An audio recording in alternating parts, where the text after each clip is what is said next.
थे। First part में आपने देखा था कि सिर्फ एक शख्स ही है जो बचता है उन ज़ॉम्बी से, जिसका नाम मार्टिन होता है। वो अपनी जान बचाकर गाड़ी में आकर बैठ जाता है और जैसे ही वो गाड़ी में बैठता है उसकी जेब से एक कॉइन गिर जाता है। ठीक उसी वक्त हर्ज़ोग भी वहाँ पर पहुँच जाता है जो गाड़ी के बाहर खड़ा होता है। हर्ज़ोग गाड़ी का शीशा तोड़ देता है और मार्टिन को पकड़ लेता है और साथ ही बहुत सारे और ज़ॉम्बीज़ वहाँ पर पहुँच जाते हैं और गाड़ी में घुसने की कोशिश करते हैं। अपनी जान बचाने के लिए वो गाड़ी को वहाँ से भगाना शुरू कर देता है। वो गाड़ी को बहुत तेजी से लेकर जाता है जिसकी वजह से सारे ज़ॉम्बीज़ नीचे गिर जाते हैं सिवाय हर्ज़ोग के। हर्ज़ोग उसकी गाड़ी पर लटका रहता है। फिर वो देखता है कि सामने से एक ट्रक आ रहा है। जैसे ही वो ट्रक मार्टिन की गाड़ी के पास पहुँचता है हर्ज़ोग को अपने साथ उड़ाकर ले जाता है। इस हादसे में हर्ज़ोग का हाथ कट जाता है और वो हाथ कट कर मार्टिन की गाड़ी में गिर जाता है। ट्रक का ड्राइवर ये सब कुछ देख रहा होता है। वो हालात को जानने के लिए ट्रक से नीचे उतरता है। हर्ज़ोग उसके साथ कुछ अजीब ही करता है। वो अपनी 3 फिंगर्स की मदद से उसको जान से मार डालता है। उसके बाद हर्ज़ोग अपने सोल्जर्स की तरफ आता है और उनको हुक्म देता है कि सब लोग आबादी की तरफ चले जाएं। और दूसरी तरफ दिखाते हैं मार्टिन जो गाड़ी को बहुत तेज ड्राइव कर रहा होता है और इस दौरान उसे गनोदगी का एहसास होता है। उसे नींद के झोंके आने लगते हैं जिसकी वजह से गाड़ी उससे बेकाबू हो जाती है और क्रैश हो जाती है। उसके बाद वो बेहोश हो जाता है और जब वो होश में आता है तो वो देखता है कि अब वो हॉस्पिटल। उसके बाद मार्टिन के पास कुछ पुलिस वाले अपनी इन्वेस्टिगेशन के लिए आ जाते और उससे कुछ सवालात करना शुरू कर दे। मार्टिन उन सारी बातों का जवाब देता है लेकिन पुलिस वाले उसकी एक भी बात का यकीन नहीं करते। और मार्टिन के साथ बैड लक ये होती है कि उन सब लोगों के मर्डर का जुर्म वो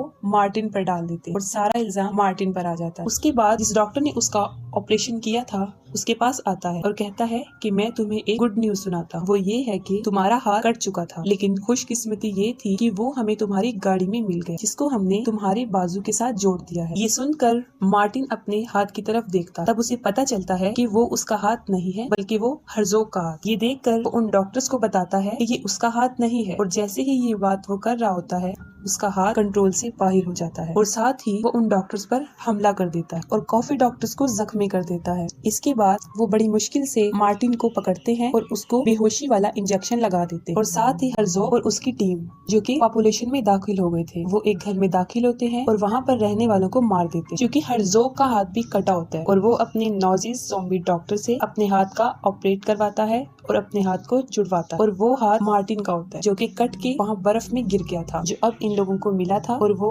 हर्ज़ोग के साथ जोड़ देता है। हर्ज़ोग में इतनी पावर्स थी कि वो भी हाथ को उसकी बाजू के पास लेकर ही जाता है तो वो खुद ब खुद आपस में जुड़ जाता है। इसके बाद वो जाते हैं एक कब्रिस्तान। उस कब्रिस्तान में जहाँ पर वो जर्मन सोल्जर दफन। हर्ज़ोग उनको दोबारा जिंदा करने की कोशिश करता है लेकिन नाकाम हो जाता है। तब उनका डॉक्टर हर्ज़ोग को बताता है कि इन कब्रों में पड़े मुर्दों की लाशें काफी पुरानी हैं जो गल सड़कर खत्म हो चुकी हैं। अगर हम चाहते हैं कि ये लोग दोबारा जिंदा हों तो इसके लिए हमें फ्रेश डेड बॉडीज यानी जो लोग अभी अभी मरे। ये सुनते ही हर्ज़ोग एक चर्च में जाता है। वहाँ एक आदमी होता है जिसका नाम प्रीस्ट होता है। वो उसे भी मार देता है और जैसे ही वो मर जाता है हर्ज़ोग उसके चेहरे पर हाथ रखता है जिसकी वजह से वो दोबारा जिंदा हो जाता है और वो भी उसके सोल्जर में शामिल हो जाता है यानी अब वो भी उसका एक स्लेव होता है। इस बात से जाहिर है कि हर्ज़ोग काफी पावर्स का मालिक था। मार्टिन को हम देखते हैं जो हॉस्पिटल के बेड पर होता है और उसको बेड से काफी टाइट बांधा होता है। उसके साथ बाहर एक पुलिस वाला भी होता है जो सो रहा होता है। ठीक उसी वक्त वहाँ पर एक बच्चा आता है जिसका नाम बॉबी होता है। वो दरअसल अमेरिकन ट्रैवलर होता है। वो देखता है पुलिस वाला सो रहा है। इस बात का फायदा उठाते हुए वो मार्टिन के रूम में चला जाता है। वहाँ उसकी नजर उस ज़ॉम्बी के हाथ पर पड़ती है जो कि उसको काफी अच्छा लगता है। वो उस हैंड की पिक्चर को खींचता है और उस पिक्चर को ज़ॉम्बीज हंटर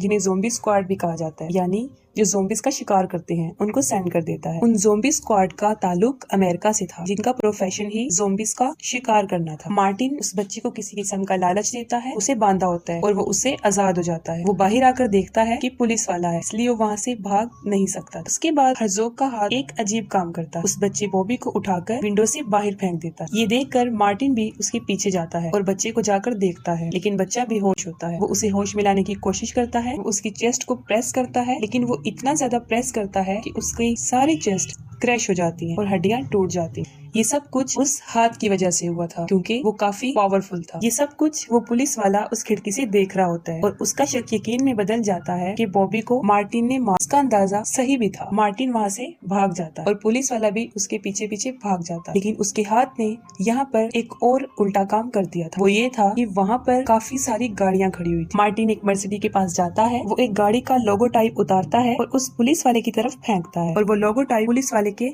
सर में जाकर लगता है जो कि बुरी तरह खुब जाता है, जिससे वो शदीद जख्मी हो जाता है। उसके बाद वो हाथ एक गाड़ी का शीशा खुद तोड़ देता है, गियर लगाता है और गाड़ी को स्टार्ट करके वहाँ से भाग जाता है, क्योंकि मार्टिन भी गाड़ी के अंदर होता है। उसके पास बॉबी का फोन रह जाता है, जिस पर ज़ॉम्बी स्क्वाड कॉल करते हैं। मार्टिन उन ज़ॉम्बीज हंटर से बात करता है और उन ज़ॉम्बीज की सारी कहानी उनको बता देता है। इसके जवाब में वो लोग मार्टिन को कहते हैं कि हम लोग उसकी मदद करने नॉर्वे से आ रहे हैं, तब तक तुम इस बात का पता लगाओ कि उन ज़ॉम्बीज का मकसद क्या है, कि इस सब बर्बादी के पीछे वो क्या चाहते हैं। उन ज़ॉम्बीज हंटर का लीडर डैनियल होता है, जिसके साथ उसकी 2 असिस्टेंट्स होती है, जिनका नाम मोनिका और ब्लेक कोम होता है। वो दोनों नर्स होती। इन लोगों को देखने के बाद यहाँ पर एक बात तो तय थी कि अब मार्टिन का बचना मुमकिन नहीं। उसके बाद थोड़ी ही देर में वो लोग नॉर्वे पहुँच जाते हैं और मार्टिन की लोकेशन का पता चल जाता है। वो उसके पास जाने का फैसला करते हैं, लेकिन उससे पहले वो कुछ असला खरीदते हैं ताकि उन ज़ॉम्बीज से लड़ा जा सके, और वो हथियार उन ज़ॉम्बीज को मारने में उनके काम है। उसके बाद हम देखते हैं कि मार्टिन वर्ल्ड वार 2 के म्यूजियम में जाता है। वहाँ पर एक आदमी होता है जो कि उस जगह का क्लर्क होता है, और वो उस क्लर्क से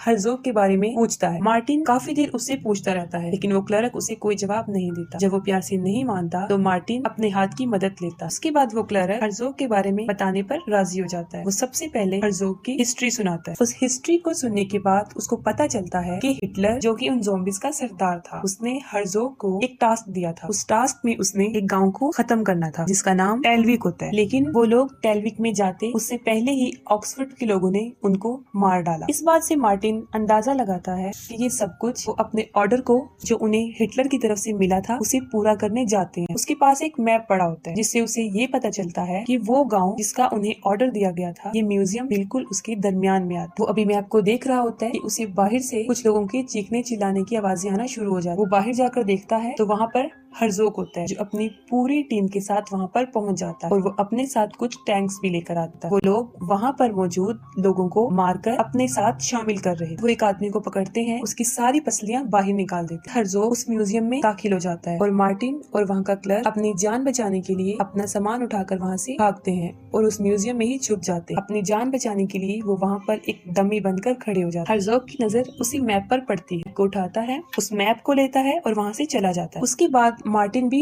बाहर आता है। वो देखता है कि 2-3 ज़ॉम्बीज बाहर फिर रहे हैं। यहाँ पर वो अपने हाथ का इस्तेमाल करता है और एक एक करके बड़ी आसानी से वो सबको मार देता है। इस दौरान उसका एक हाथ उसी आदमी पर लग जाता है जो मरा होता है, और वो फिर जिंदा हो जाता है। ये देखकर मार्टिन काफी डर जाता है और वो उसे फिर से मार देता है। यहाँ पर उसको पता चल जाता है कि अब वो भी काफी पावर्स का मालिक है, कि अब वो भी मुर्दों को जिंदा कर सकता है, और ये सोचते हुए वो उस आदमी को फिर से जिंदा करता है। ठीक उसी वक्त एक कुल्हाड़ी आती है और उस आदमी के सर पर लग जाती है, जिससे वो मर जाता है। और ये कुल्हाड़ी किसी और ने नहीं बल्कि ज़ॉम्बी हंटर डैनियल ने मारी, और उसके बाद वो उसकी पिक्चर बना लेता है। ये देखकर मार्टिन खुश नहीं होता, क्योंकि उसकी उम्मीदें काफी बड़ी थी। उसके बाद मार्टिन अपने हाथ की पावर दिखाता है और दोबारा उस आदमी को जिंदा करता है। ये देखकर डैनियल उसको कहता है कि तुम अपनी एक आर्मी बनाओ, और साथ ही वो ये भी बताता है कि कुछ रशियन सोल्जर्स को हर्ज़ोग ने मरवा दिया था, जिनकी लाशें बर्फीले इलाकों में दफन है। वो मार्टिन को कहता है कि तुम उनकी डेड बॉडीज को दोबारा जगा दो, जिसकी वजह से उनकी एक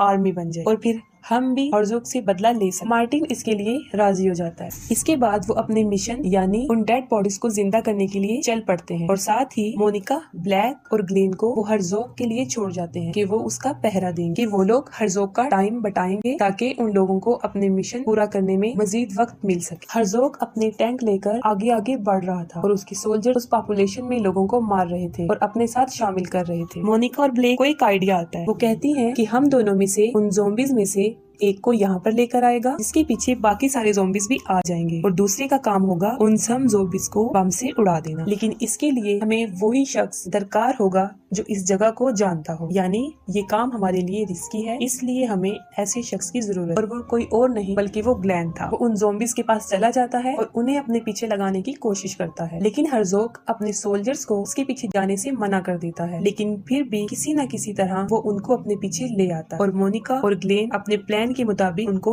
उड़ा देती है। ये सब करके वो तीनों काफी खुश हो जाते हैं, क्योंकि उनका प्लान सक्सेसफुल हो जाता है। इसके बाद हर्ज़ोग अपना बदला लेता है। वो अपना टैंक उन तीनों की तरफ करता है और फायर करना शुरू करता है। वो काफी मरतबा गन उनकी तरफ करके शूट करता है और आगे की तरफ बढ़ता जाता है, और वो सोचता है कि वो लोग मर चुके हैं। दूसरी तरफ हम देखते हैं कि डैनियल की कार वहाँ पर फंस जाती है। अब उनको कार निकालना थी, जिसकी वजह से उन्हें टायर को मदद देनी थी और उसके नीचे कुछ रखना था। यहाँ पर उन्हें ख्याल आता है कि वो जो चीज वहाँ पर रखेंगे वो वही ज़ोंबी होगा और अपनी सोच के मुताबिक वो उसको वहाँ पर रखते हैं और उनकी कार आगे की तरफ मूव करना शुरू कर देती है। उसके बाद वो लोग वहाँ पर पहुँच जाते हैं जहाँ पर वो रशियन डेड बॉडीज दफन थी। उसके बाद वो हाथ अपना काम करना शुरू करता है और एक एक करके सारे रशियंस बाहर आ जाते। इसके साथ में मार्टिन को इस बात का भी डर हो रहा था कि अगर उन रशियन बॉडीज ने उसकी बात ना मानी तो वो क्या करे। एक रशियन कमांडर उठता है, वो मार्टिन के पास आता है, जिसको देखकर मार्टिन डर जाता है और डर से कांपना शुरू हो जाता है, क्योंकि वो कोई आम शख्स नहीं था बल्कि काफी लंबा और चौड़ा, जो उस वक्त में एक शैतान था। लेकिन ये देखकर मार्टिन को काफी तसल्ली हो गई कि वो लोग उसे अपना लीडर समझ रहे हैं। हर्ज़ोग अपनी टीम के साथ आगे बढ़ रहा होता है और सुबह हो जाती है। उसके बाद उसके सामने आता है मार्टिन, उसके साथ रशियन ज़ॉम्बीज़ की एक पूरी टीम थी। हर्ज़ोग काफी हैरान हो जाता है क्योंकि मार्टिन के साथ वो इतनी बड़ी फौज देखता है रशियन आर्मी। वो ये देख रहा होता है और साथ मार्टिन अपना वो हाथ भी दिखाता है जो कि हर्ज़ोग का। वही शैतान कमांडर सिर्फ हर्ज़ोग को देख रहा था क्योंकि उनके दिल में इंतकाम था,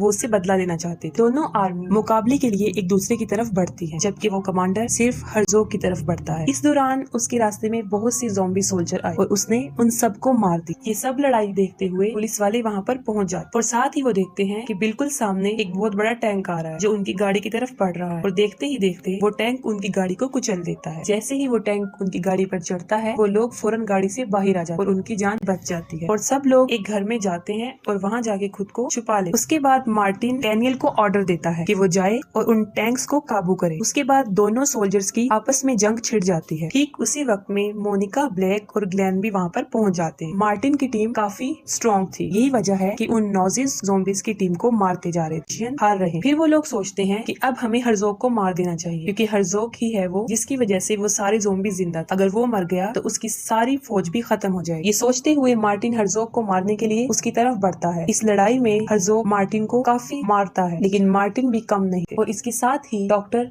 जो अपना काम कर रहा था वो जख्मी ज़ॉम्बीज़ को दोबारा मरहम पट्टी करके लड़ने के काबिल बना रहा था। क्योंकि दोनों सोल्जर्स की लड़ाई चल रही होती है, रशियन कमांडर हर्ज़ोग को अभी मारने ही वाला होता है कि पीछे से एक ज़ॉम्बी उस पर अटैक कर देता है और हर्ज़ोग की टीम आकर उसे पकड़ लेती है और हर्ज़ोग और बाकी सब लोग मिलकर उसे मार देते हैं। अब लड़ाई था क्योंकि उसके पास भी हर्ज़ोग का एक हाथ था। डैनियल जो कि टैंक के पास आया था, वो टैंक में घुसता है और वहाँ पर दो सोल्जर को मार देता है। जैसे ही टैंक उस घर में घुसता है वो दोनों टैंक पर चढ़ जाते और बाहर जो दूसरी जंग छिड़ी हुई थी उनमें रशियंस मारे जाते और सारे नॉजिस जिंदा बच जाते हैं। रशियंस में सिर्फ 3 लोग बचते हैं जिनमें मोनिका, ग्लेन और ब्लेक थे और थोड़ी ही देर बाद उन तीनों में से भी ग्लेन को मार दिया जाता है। अब मोनिका और ब्लेक ही जिंदा रह गए थे और वो बुरी तरह फंस गई थी उन ज़ॉम्बीज़ में। और दूसरी साइड पर मार्टिन और हर्ज़ोग की लड़ाई उसी टैंक के ऊपर जारी थी। डैनियल फिर एक सोल्जर को मार देता है और किसी तरह वो उस टैंक पर काबू पा लेता है। मार्टिन और हर्ज़ोग की लड़ाई में मार्टिन एक गाड़ी पर गिर जाता है। हर्ज़ोग अभी उसको मार ही रहा होता है कि डैनियल एक टैंक में बैठता है। वो फौरन गन का रुख हर्ज़ोग की तरफ करता है और शूट करता है जिससे उसका सर